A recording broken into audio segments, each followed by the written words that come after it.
Buddhism, a religion followed by approximately 300 million people worldwide, derives its name from the word Buddhi, meaning to awaken.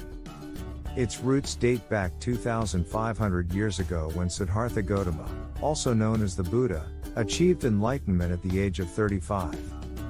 Born into royalty in Lumbini, now in Nepal, in 563 BC, Siddhartha Gautama realized at 29 that material wealth and luxury did not guarantee happiness.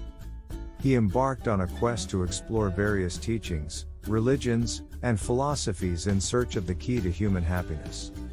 After 6 years of intense study and meditation, he discovered the middle path and attained enlightenment. The Buddha then dedicated the remainder of his life to sharing the principles of Buddhism, known as the truth, until his passing at the age of 80. Now, was the Buddha some sort of deity? Absolutely not.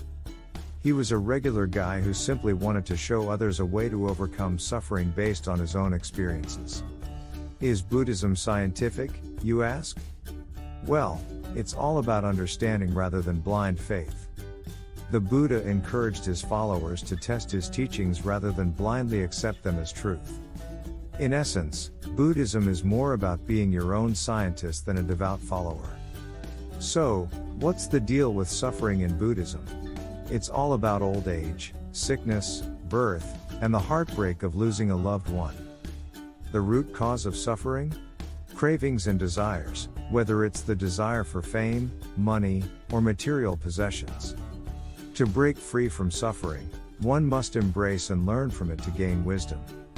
In a nutshell, Buddhism is like the cool, laid-back friend who encourages you to question everything and find your own path to enlightenment.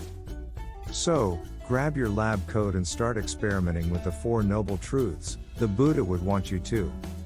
The Buddha doesn't just casually mention suffering in passing, he puts it front and center in his teachings. He kicks things off with the Four Noble Truths, declaring that life is basically a package deal with suffering. But hold up, it's not just about physical pain and misery. It's more about this underlying feeling of dissatisfaction that lurks in the shadows of our existence, making us feel like things are never quite right. The Buddha says this whole suffering thing is the real deal when it comes to spiritual matters. Forget all those other deep, philosophical questions, he's all about tackling suffering head on and finding a way to end it. And he doesn't stop there. Oh no. He dives deep into the different flavors of pain we experience. From the obvious stuff like birth, aging, and death, to the more subtle inner turmoil we face when things don't go our way. Even our pleasures aren't safe from the clutches of suffering, because eventually they fade away and leave us feeling empty. It's like we're constantly stuck between chasing pleasure and running from pain. So, the Buddha's message is clear: suffering is real, but there's a way out. And he's here to show us the path to liberation from this never-ending cycle of pleasure and pain. It's like he's the ultimate life coach, guiding us through the ups and downs with wisdom and wit. We spend our days chasing after one thing and running away from another, rarely finding true contentment. It seems like satisfaction is always just out of reach, teasing us from beyond the horizon. And then, in the end, we have to face the inevitable, death. We must let go of the identity we've spent our whole lives crafting, leaving behind everything and everyone we hold dear. But even death, as the Buddha teaches, doesn't bring an end to our suffering, as the cycle of life continues on. When one life ends, our consciousness springs up again in a new body elsewhere, continuing the never-ending cycle of birth, aging, and death. This cycle has been spinning for eternity, with no beginning in sight. No matter how far back we look, we find ourselves wandering from one existence to another, trapped in this endless loop.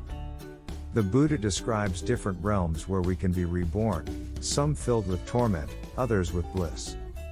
But none of these realms offer a permanent escape from suffering. Life in any form is impermanent, filled with insecurity and uncertainty. To truly end our suffering, we must seek emancipation from this unstable whirlwind of existence, not settling for any mundane achievements or status. So, let's strive for true liberation, breaking free from the cycle of rebirth and finding peace beyond the endless wandering.